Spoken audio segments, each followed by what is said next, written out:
Hey, Space Watchers, and welcome back. We are here broadcasting live from the IAC 2024 show floor at the booth of the DLR. So it's the second day of the show, and it's fantastic. So in the morning, I talked a bit about the organization here, but things are smoothing down. Now we are able to maneuver around and find the places we want to go. So things coming together. Sometimes it just takes a bit of time. Now I have the absolute honor in our Space Café 33 Minutes today to talk with a good old friend and a business club member of SpaceWatch.Global, with Dr. Ernst Pfeiffer, the Managing Director, the CEO of HPS GmbH in Germany, particular in Munich. So, very proud to have you here. How are you doing today, Ernst? So I'm quite fine. It's the second day for me, and it's very amazing to see so much companies and colleagues from all over the world. Yeah, so this conference is so good to have Asia, America, Europe all together, and not only the business, also the people. To connect the people, this is a great opportunity, and I'm looking forward also to the next 3 days. Emma mentioned it this morning in our morning show that it was amazing to see the different perspectives, not just the Western allies perspective or the NASA, the European perspective, but also the Asian one, the Chinese one, and all together here in Milan. So, we are talking now about a few things. We just saw yesterday, if I'm not mistaken, the third round of the Space Debris Charter. And I know you have been very much involved from the beginning in creating this charter. So how does it feel? Yeah, on the Zero Debris Charter, I worked and contributed with my opinion, with our opinion, to the formulation of the different sentences. And I'm very happy to see how this is like a snowball. I signed as in the first round of industries. It was in Berlin, and there was the second round of industries a few weeks ago in Aztec, in the Netherlands, and now also Next Industries is signing. So one after the other is signing the Zero Debris Charter, and I think this shows exactly the spirit of space. We want to be sustainable. I would say maybe mainly that we can do our business also in the future. If we have too much space debris in our orbit, I told it already, then our game is over. I think at the moment there are about 100 companies, 100 industry companies or companies from the industry signed it. And I spoke on Friday in an interview with Dr. Josef Aschbacher, and he was very proud of this achievement as well. But I mean, you alluded a bit on what happens if we don't do anything against space debris right now. Why did you sign? I mean, you could do your business, you can do your components and whatever, deliver it to the big primes, and then say, okay, khalas, that's me.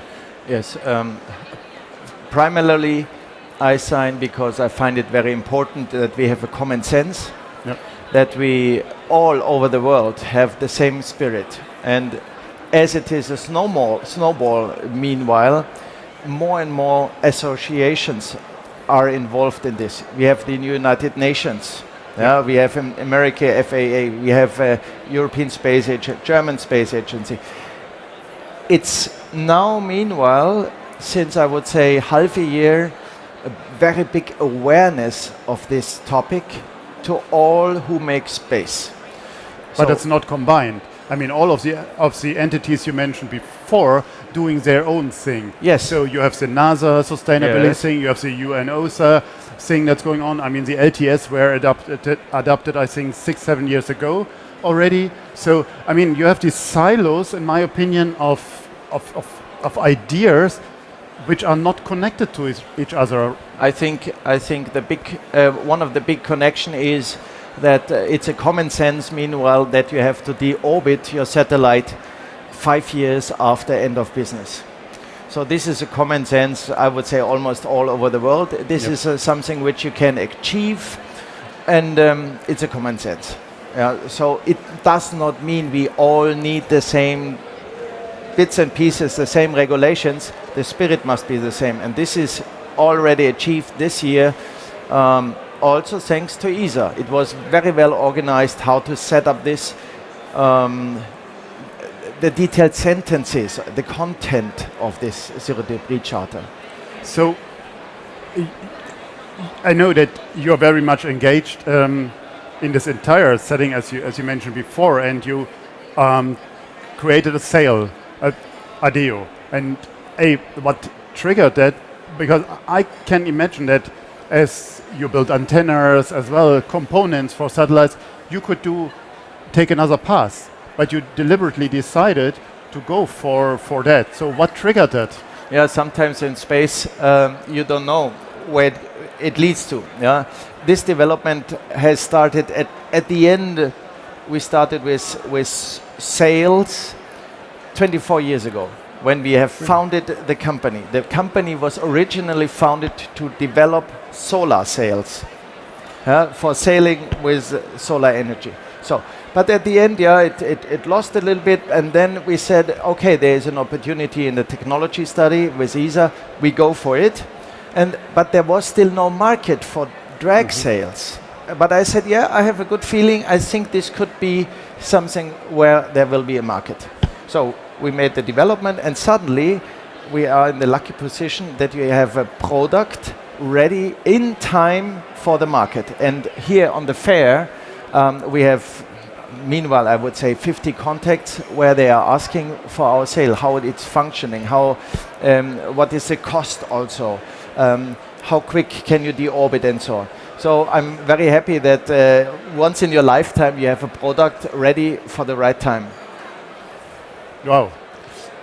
And that's called ADEO. What does ADEO stands for? Is it just an abbreviation, or is it? Yeah, it's an automatic deorbit system, which means automatic. Why? Because it uses the rest of the atmosphere to decelerate. So the satellite will be slower, and once it goes slower, it deorbits more quickly, and then after some years, it burns in the upper atmosphere. That's very simple. It's like a brake sail. It's like a parachute. And one of our customers, they need it as baseline deorbit, and the other customers want to have it as backup system in order to comply with the regulations, where you cannot launch. For example, with SpaceX, you cannot launch anymore if you cannot prove that you come down within these 5 years. Okay. And another thing is several customers are meanwhile aware that they extend their lifetime not using their own propellant for deorbit. They just use the sail and it automatically deorbits. I see. So what the sail does is you reduce the speed of the satellite, as you said. So from a normal deorbiting, what happened then with the surface of a satellite, to use your sail, what is the factor? I mean, you have ADEO is a sail in orbit right now, and yes, it's a success, right? Yeah. So we monitor the deorbit of one of our products, which is attached to an Italian satellite, and it was deployed in December 2022. And meanwhile, something like 1.5 years ago, afterwards, it's deorbited 100 kilometers. 100 kilometers just with the drag of this sail. Otherwise, without sail, it would deorbit just maybe 10 kilometers. Honestly. And yes, and there's a big difference, and we see, it's the verification. I think more or less it's the first time where you verify with these curves that it functions, the deorbiting. As an engineer, I can't. Yes, I am an engineer. sorry. I can't leave out this question. And what is the maximum altitude of a satellite that the sail drag still works? Yeah, there is. For GEO is not an option. There's an upper limit. Yeah. The very, very, very, very upper limit is something like 900 kilometers. Okay. Above that, you don't need a sail. The most efficient height is between 500 and 700 kilometers, where it is very useful. But there are some satellites which are operating in 1,000, 1,100 kilometers. And these customers, they are evaluating the effect that first stage they deorbit by their propellant. And then once the satellite is inside this 700 kilometers, the sail deploys, and the rest is done by the sail, which means they save their propellant. Yep. And it is it's several dozens of kilograms which they save it to extend their lifetime, the mission time. It's business. They extend their business. Okay, that's interesting. You're cascading also the Yes. the solution. Yes. Okay. So a dual stage, I would say dual stage deorbiting with different technologies. Okay. How did you came in this position? I mean, at the moment, I think you are one of the main suppliers of this kind of technology, or have the global leading positions. I don't want to go so far because I'm not sure about this market. So, but how did you grow into that? We are the I would say the only industry worldwide which have a functioning deorbit sail in orbit. There are some institute level, university level who tried it, but we do it from industry side. We are already preparing for serious production. Okay. But how we came to that point. So here we go a little bit maybe into space politics, programmatics. In Europe you have the nice technology activities, technology development activities. In the European Space Agency as well in the national program, and there we got the funds partially funded, co-funded, sometimes 100% funded, where you can develop the technology. It took us meanwhile 10 years to the point where we are now, 10 years.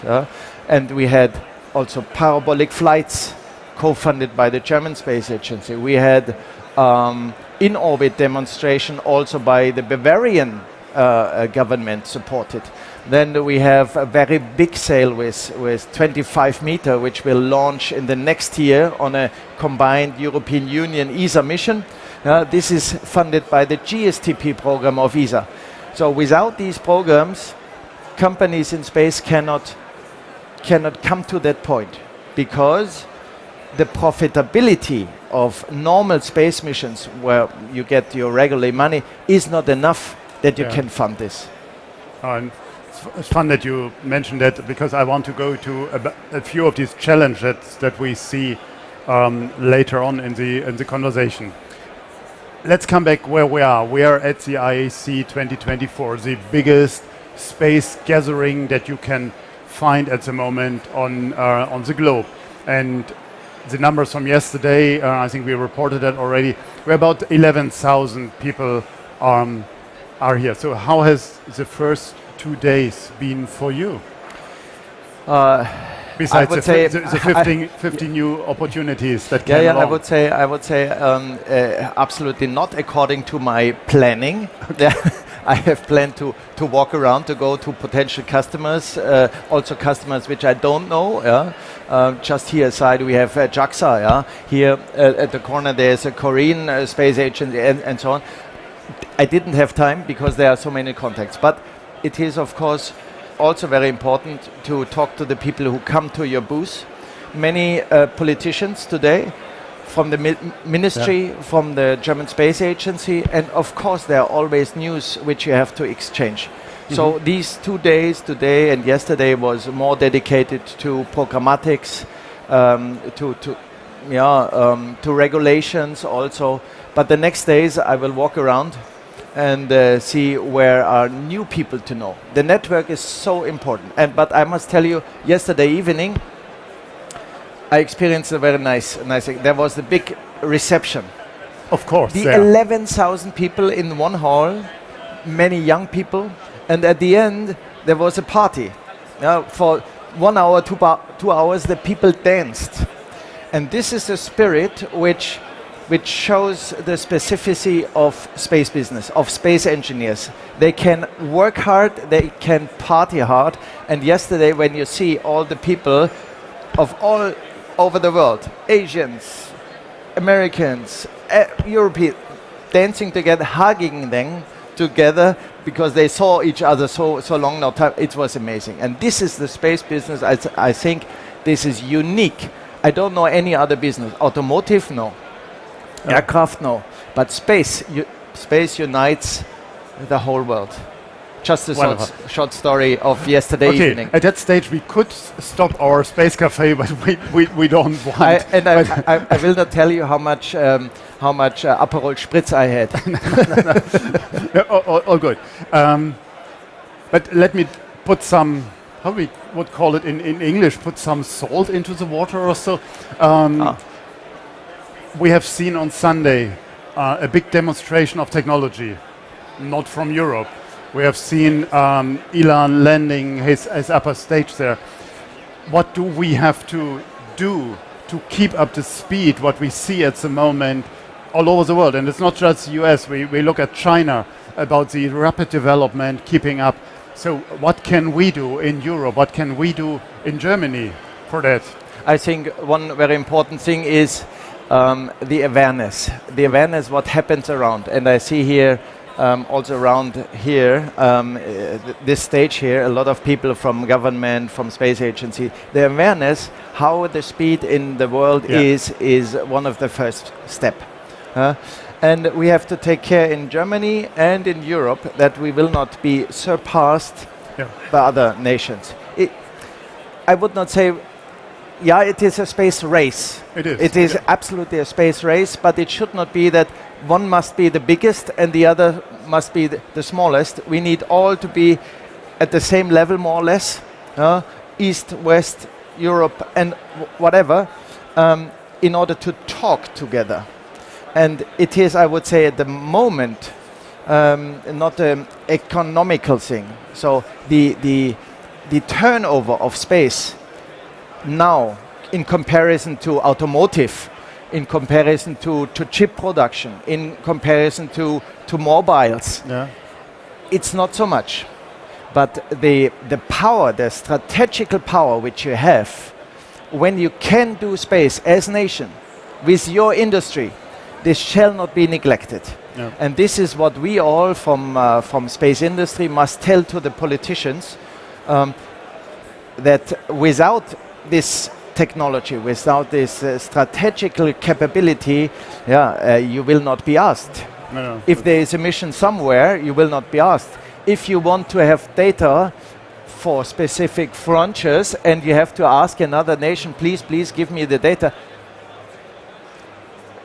This is not the way how it has to be. I mean, but when you talked about the spirit of the industry, of the sector, and I absolutely understand where you're coming from, being in the sector also for a few decades. It is a bubble. It's very niche. You compare it with the car industry, with logistics, with automobile, whatever. These are huge businesses. Space is small, and when we talk about the German numbers, I mean, we have less than 10,000 people in the space sector, and I mean, now, if you take the numbers worldwide, I don't know if we reach 1 million people in the sector worldwide. So it is a sector, and when you hang out here for 1-2 years, you know most of the active stakeholders, I would say.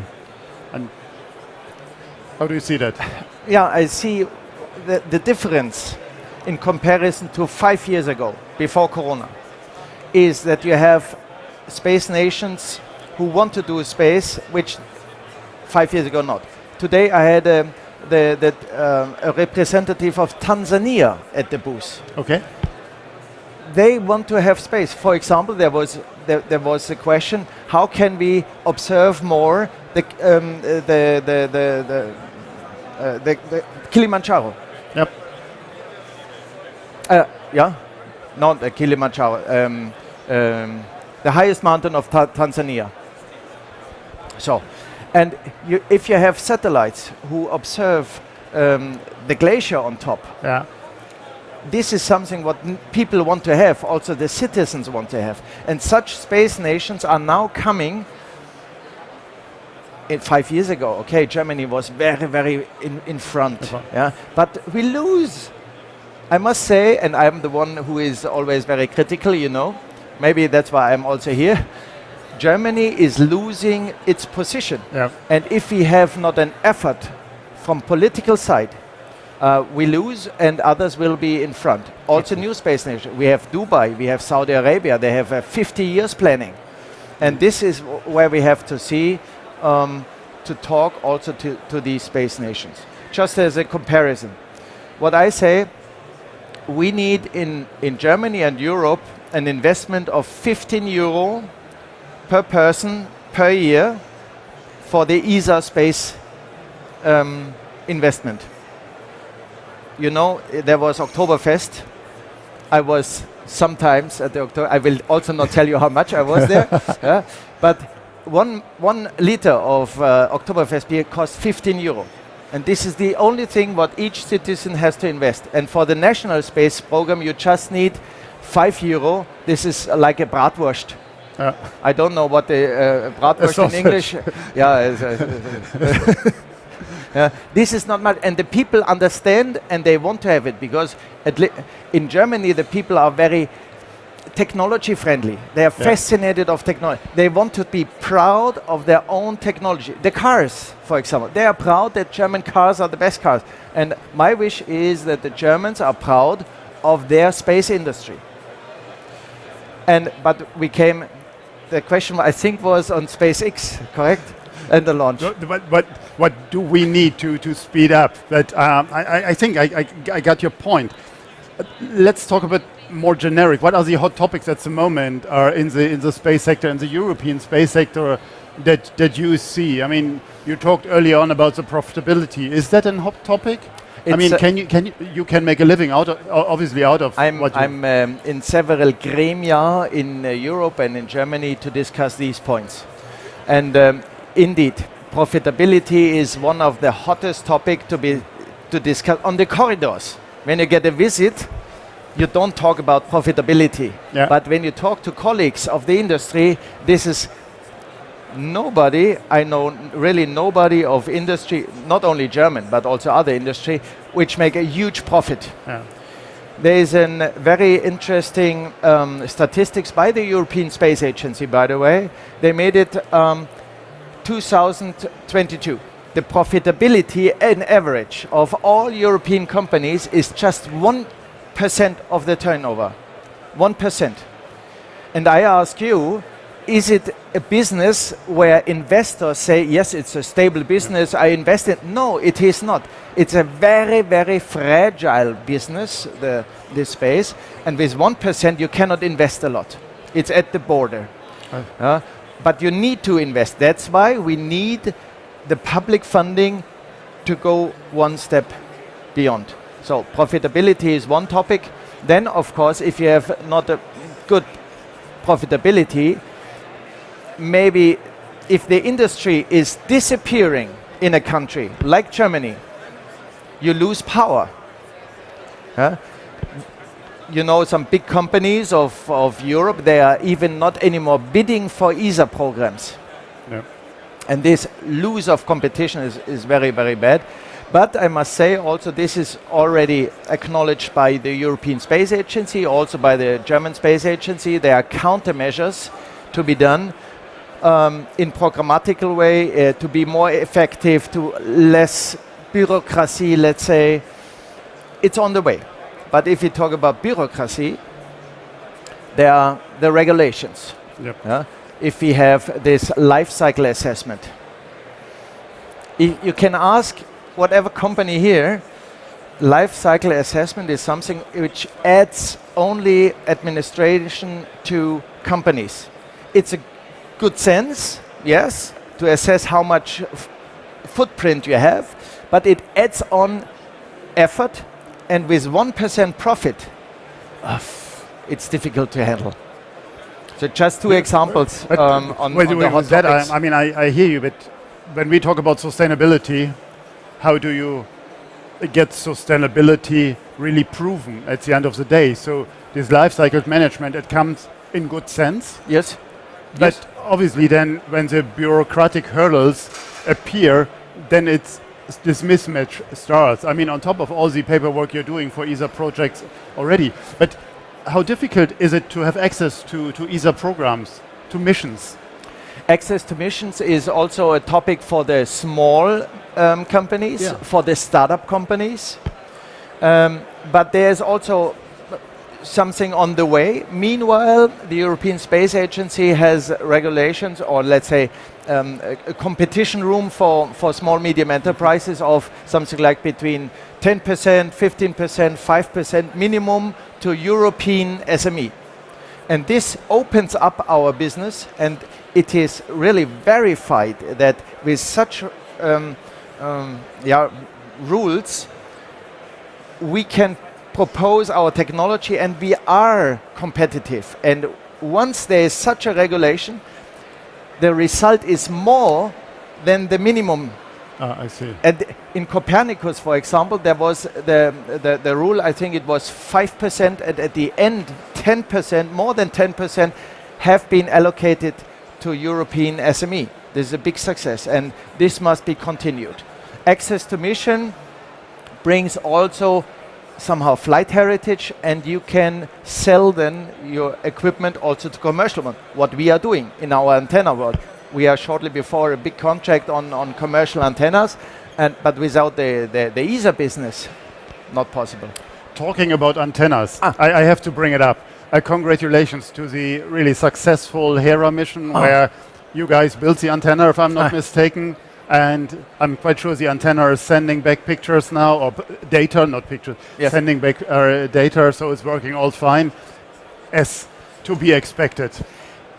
Of course. Of course, but of course. Actually, I asked my engineers, are you nervous? They said no. I was so nervous, but because maybe I was not at the computer to make the analysis, if the very tiny composite sheets are breaking or not. They have not been nervous. I was very nervous, but on Monday, first we watched the launch. It was super nice. But yesterday we saw a first picture of the Earth. 1.6 million kilometers from the Earth. You see the Earth, so taken by a German camera from Jena. The data stored by a German SME, DSI. And the data transmitted, the picture transmitted via our antenna. Yes. It's amazing. So once it's a technology, really success. By the way, our antenna is working until 300 million kilometers. A dish of that, 300 million kilometers, you send pictures, high resolution pictures to us. It's amazing. We always have to remind that. And this picture was taken yesterday, submitted to the Earth, so our antenna is working, is functional, but you see me quite relaxed. Talking about the Hera mission, do you know there is an AI bot designed by one of our collaborators, Markus Moslechner, who's doing our Space Café podcast. So it's called Hera.space, and you can chat with Hera. Yes. So I didn't talk to her for a few days now, but I want to see where she is and how she is doing. So I call her, Lady Hera. I asked her explicitly about the antenna technology, but she didn't told me anything about it. She said, it's a high gain antenna. I said, okay, who built it? She said, no. I have a special relation to Lady Hera. I mean, she's not telling your secrets. I have to work on my charm. Let's talk about something more serious. I mean, Hera is serious. It's planetary defense. So, I mean, how serious can it be? It made it to the top television programs news on this Monday. Yep. At 20 o'clock, when everybody in Germany is watching the news, Hera made it. Yep. It's super. But it's Germany. But let's talk about geo-return. Another fascinating topic for all of us here. What's your viewpoint on that? I mean, we have a number of discussions going on, and I had an interesting conversation with Dr. Walter Pelzer from the German Space Agency at the DLR last week in Vienna about it, and he gave a very clear view pro geo-return, because without geo-return, and that's what he said, is we couldn't have the resilience and the innovation power that we have at the moment in Europe. So my opinion is very clear. First of all, I would like to reference this Draghi report of European Commission, where they say, geo-return is nothing good. And this tells me, again, very critical words now, this tells me that the European Commission, or Mr. Draghi, or whoever who wrote this, has no clue how the European space business and technology is developed. No clue. Did you just ask? He didn't ask me. Whoever wrote the Draghi report? I mean, I think it's named after him because he wrote it. Yes, he wrote. Whoever wrote it. So they vote no geo return. But in my personal opinion, one reason why Iris Square, for example, is not going so fluently is the missing geographical return. So I vote very clearly for most of the ESA programs. We need geographical return. We need the investment of each country, and each country must get the money back. There are some areas where it could be relaxed, but there are some areas where you need it. If you have Earth observation missions, scientific missions, you need the geo return. There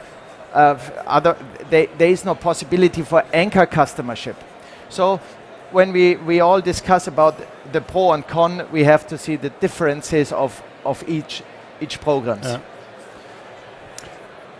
Let's talk briefly, because we are over with our Space Café 33 minutes, about other things like anchor customers. How do you see this term of anchor customers is used? I said it already. So where it makes really sense, big sense, is at the micro launchers. Okay. I vote 100% for anchor customership. Maybe partly also for space transportation to space stations, back and forth. But also here it makes no sense to make it for all the ESA programs. It makes no sense to make it for all national programs. Sure.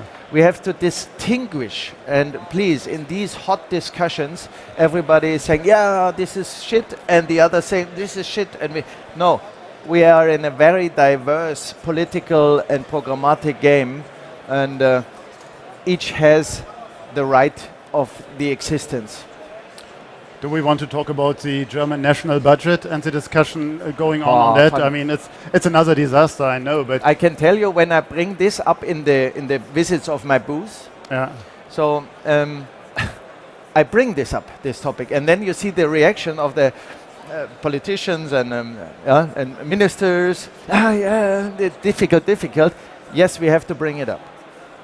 It's very seriously, and in Germany specifically, it is a point where the politicians are saying we decrease the engagement. But not only Germany, France, Swiss, maybe Spain. But this is a wrong tendency. I think, in my opinion, for example, Germany must go and show to the other Europeans, no, we need a strong ESA program, we need strong national program, and the others will follow.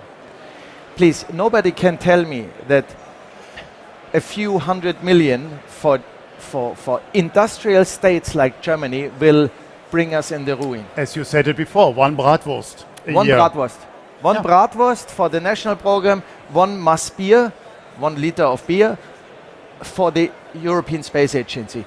This will bring us in the position to compete also with the world. We are talking about the world, and you see it here when you walk around, what I mean. From a German point of view, how big is the hurdle of export licensing in this context? Because the German market is small.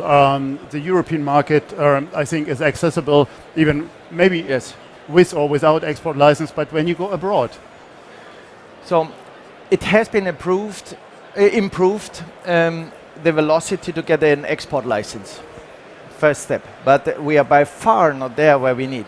So when we get a request from a company in Asia, we need to come to the point in Germany that we apply for first feedback, and the feedback must be there within 2 weeks.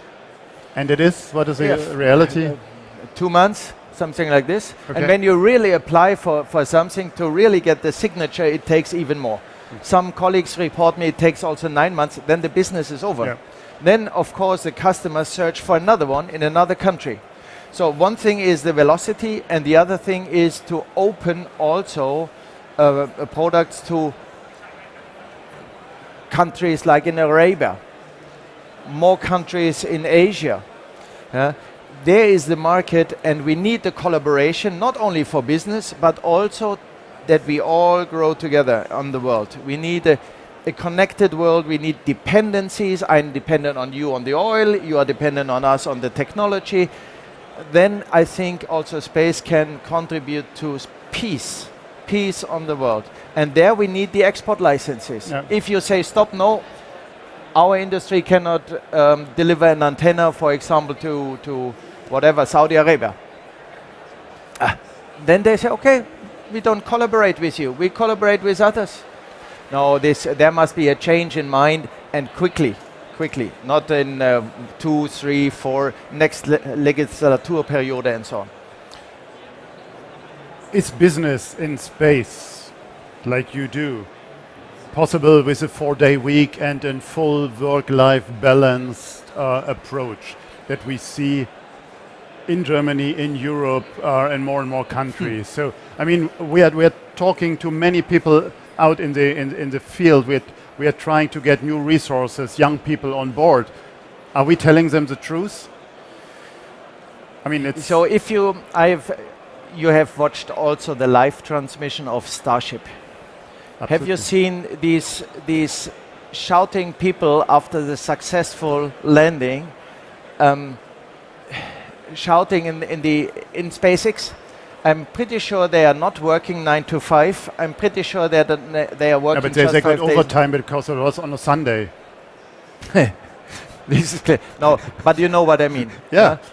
Our current discussion also a little bit heated up by governments, that employees can have free time, can make home office. Yeah. All these things, please. My vote to the politicians is leave it to industry and the single employees. One can do it if they want to, no problem. And industry can decide if this person matches to the company or not. So, for example, in my company, we have a mobile office rule that you can have 25 days per year mobile office. This is quite low. This is every second week you can have 1 day home office. Okay. In other companies, also in the non-space thing, you can have even up to 4 days home office. I think there are many different opinions on this, yeah? But this is just an example. Please leave it to industry, and the automatism of of humans and industry will solve it. Cool. So we are over time already, but that's a 33-minute plus format. So IAC, what are the actions that you will do now, here, the next days, and then thereafter? When I go here from this stand here, I go back to the booth. Then I will make a round. Then in the evening there will be a very nice reception by ISA and by ASI, where you connect. And tomorrow until Friday, I will go to every booth who are satellite builders, and to talk what are the needs. What do you need? And I'm very excited to be there. And on Thursday there is the famous Yuri's Night. Yuri's Night, yeah, and we are proud media partner of that. Very good. And also here I will not tell you how far I will celebrate. All good. Thank you very much, Dr. Ernst Pfeiffer, for this Space Café 33 minutes. It's always a pleasure to have a conversation with Same you, for me. even on the critical topics. And I think we should have to keep up this momentum in talking, not just with each other, but also addressing it to you in the audience and to the politicians. With that, thank you very much for your attention. Thank you very much for your interest. We will see each other, if you like, tomorrow morning at 11 o'clock to our morning show with Dr. Emma Gatti and me, and maybe we will have a guest. I don't know. I have to look at our program. But with that, Space Watch out. Thank you very much.